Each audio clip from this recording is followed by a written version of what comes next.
everyone, and welcome to another edition of Meet the Creator. This is going to be a picture book interview. So I'm very lucky to be interviewing James Catchpole today about his latest in a series of picture books. It's the second one, and this one's called You're So Amazing. So good afternoon, James. Nice to meet you. Hello, Bev. Nice to see you. Would you be happy to do us a bit of a reading from the book? That will be absolutely wonderful. Yeah, sure. Excellent. So this is Joe. Joe's already been in one book. Joe was in a book called What Happened to You, about people asking him intrusive questions. He's returning in the second book, which is actually instigated by my wife, Lucy, who's a wheelchair user. I was having that second book wobble, wondering how to follow it, and she certainly knew how. So here's how it goes. You're So Amazing by James and Lucy Catchpole, illustrated by the brilliant Karen George. Joe knew some amazing games, so did his friend Simone. And their favourite game was Dr. Crockchops versus Senor Sharkface Pirate Grudge Fight. Surrender never! Amazing, said a kid. I think she means you, said Simone. Yep, said Joe. And that was that. Goodbye, game. Adios, Senor Sharkface. Joe was amazing. He knew he was amazing because everyone kept telling him he was amazing. He was amazing when he slid down the slide with Casper and Ibrahim. How amazing! He was amazing when he hung on the monkey bars with Yuto and Mani and her sister Viola. Hang in there, kid. Amazing. Joe was even amazing when he was just doing ordinary things like queuing for an ice cream. You go, buddy! Or eating ice cream. So brave. Or just scratching his bottom. That kid is inspiring. People need to relax, said Simone. I know, said Joe. Joe thought Simone was pretty amazing. Simone ran fast and jumped high. Wow, said Joe. Wow, said another kid. You're amazing. But he said it to Joe. Simone was cross. But that was a good jump. You were just doing ordinary moving. I know, said Joe. So Joe made a new game. I will make myself invisible and do some hiding, and everyone will say, you are amazing. Simone did her biggest jumps. Everyone did their biggest jumps. Joe just hid invisibly. Poor kid, said her dad. Do you wish you could run around like the others? I'm being invisible, said Joe. Sure you are, said the dad, but I bet you can run and jump just like them. So then Joe had to run and jump because being amazing Joe was better than being poor Joe. Amazing, said the dad. This kid is so amazing. Sometimes being Joe felt like being in the Joe show. Joe didn't want to be in the Joe show. So he found a game he could play on his own, without anyone watching. When Yuto's big brother Yui came past and said, "Want to take some shots?" Joe wasn't sure, but he nodded. Joe's first shot wasn't great, but Yui didn't shout amazing. He just rolled the ball back to Joe. So Joe took another shot. Joe took a lot of shots. 3 of them actually went in the goal. Amazing, thought Joe. And that's how it was with people Joe knew, like Yui and Yuto, and Mani and Viola, and Simone and Casper and Ibrahim. Pirate football grudge fight! With them, Joe wasn't amazing Joe. He wasn't poor Joe. He was just Joe. Perfect. What a treat. Always a treat to be read to by an author reading their books. So, as you said earlier, this was written with your wife, with Lucy. Was that an easy process working with somebody you're so close to? Were there artistic differences, or did you get on very well with it? You're close in every way because Uh, here I am in the kitchen, and there she is, 2 doors away, and Lucy spends most of her time in bed. So we're always here in the same house, so we're pretty much on top of each other. But actually, it was easy because this theme, which is another variation on the theme of how people respond to disability, Yeah. like in the first book, is something that we talked about since our very first date. When we first met, we were match made by a cousin of mine, ostensibly because she thought we'd just get on. But actually, of course, we had things in common. She being, well, she wasn't a wheelchair user then, she was a walking stick user. But we had so much to talk about in terms of the very, very different ways that people responded to us, specifically in this sort of way, actually, to do with the two-sided coin of inspiration on the one hand and pity on the other, the narratives that people bring. So this book really is just a sort of culmination of working out of that conversation that we've been having for 19 years or however long. So it was all there, ready to come out. It was just the job of finding out how to put it into picture book form for Joe.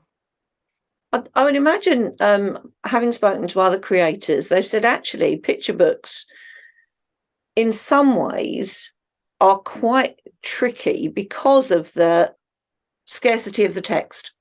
You've got to get your ideas across in a very small amount of text, haven't you?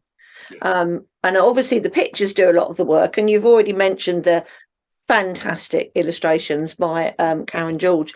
Were you as thrilled with them as I think you probably were? Because I think they are just delightful illustrations. Aren't they brilliant? It feels like a bit of a miracle, really, how the whole thing came about, because Karen sent a story about a one-legged teddy bear, and she had no idea when she got the email ready that I was even an agent, a literary agent, which is what I am really, with one leg.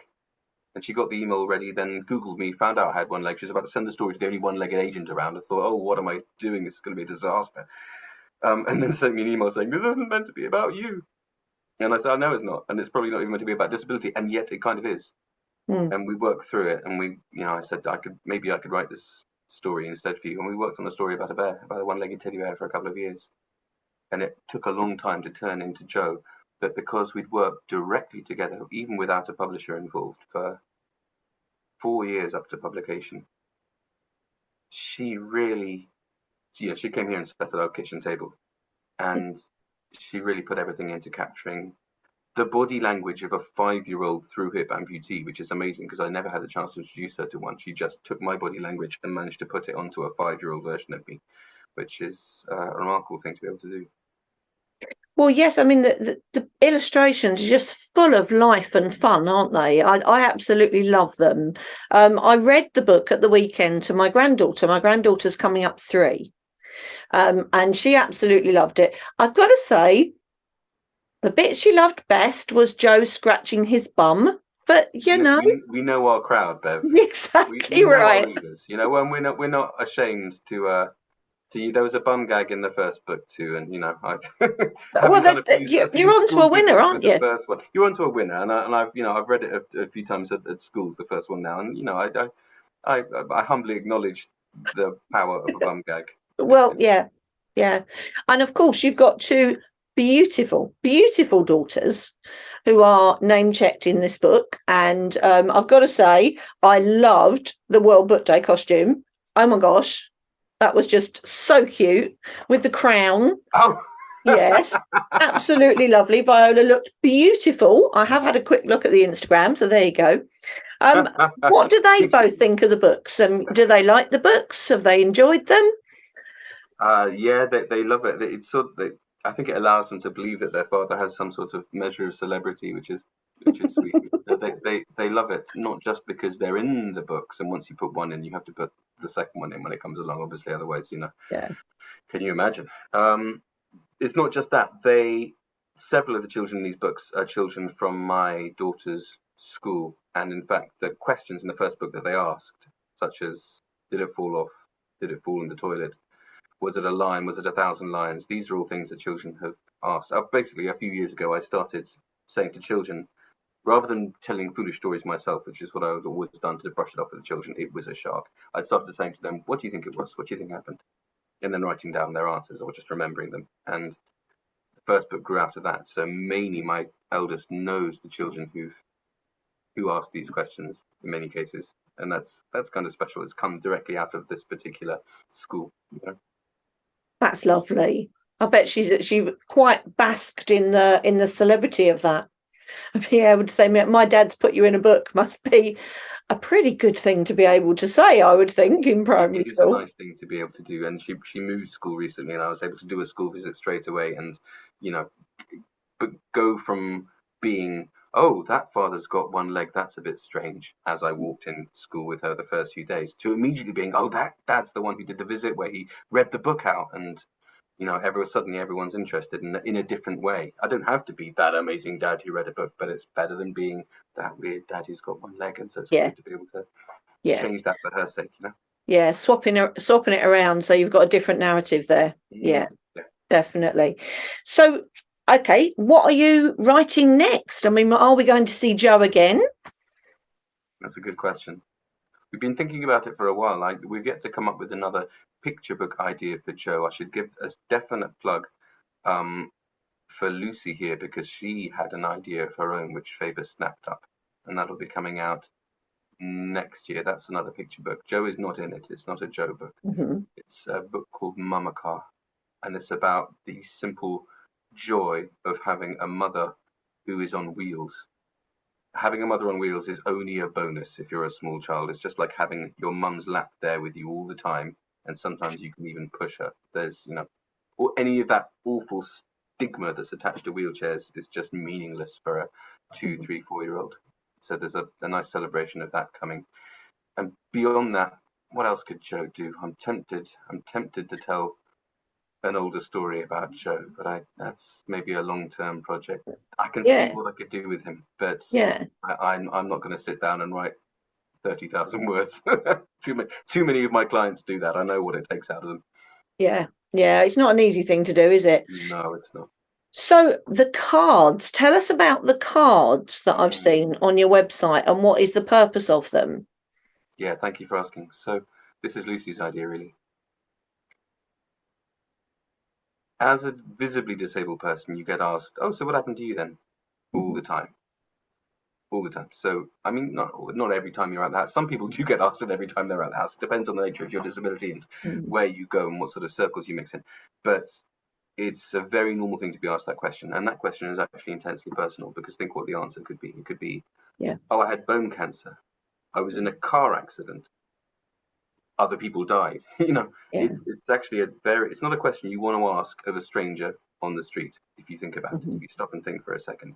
But people get asked it all the time.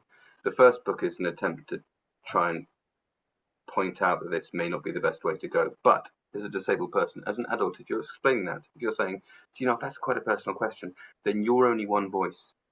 People can always say, oh, you're a bit touchy, are you? Okay, well, no, I mean, if you don't want to, that's fine. But actually, there's a broad consensus among disabled people. Not a complete consensus, because there could never be, but there's a broad consensus that this is a personal question, and it's not appropriate just to go asking it to strangers. Of course it's not. Now, what Lucy's done is gathered together thoughts from a whole bunch of different disabled people with all different disabilities from different countries, whacked them all on one website together called whathappenedtoyou.co.uk. So you've got a chorus of people explaining this idea. And now what I've got is a little business card. I wish I had it with me. A little business card in my pocket that if I need to, I can give out to someone to say, everything you need to know about what happened to me is on this card. It just has a QR code that links to the website. Which I think was an absolutely brilliant idea. We've come from a place of, you know, a long time ago, freak shows and staring. Yeah. And then we moved into a place of sort of groovy liberalism where it's like, it's much better to ask questions and show that you can engage than to stare. But the cultural consensus, especially in America, is just ask. It's always best to ask, and it's completely wrong-headed. So we're moving back towards some sort of. I mean, you know, all the.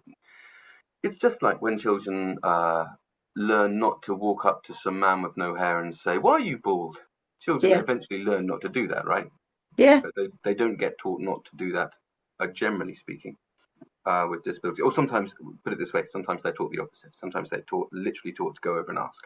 What I did think was absolutely fantastic is the page in the back of the book that is addressed to parents and that talks about what the book is talking about and about how you discuss disability with your children. And I thought that was fantastic because it's very needed.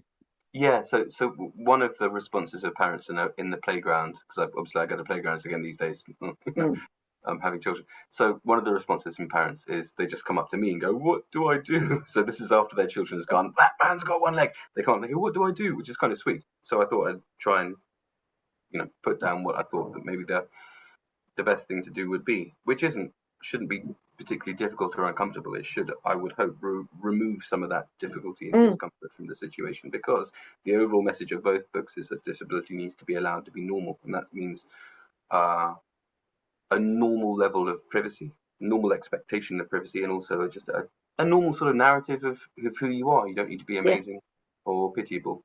You can just be you if you're allowed to be normal.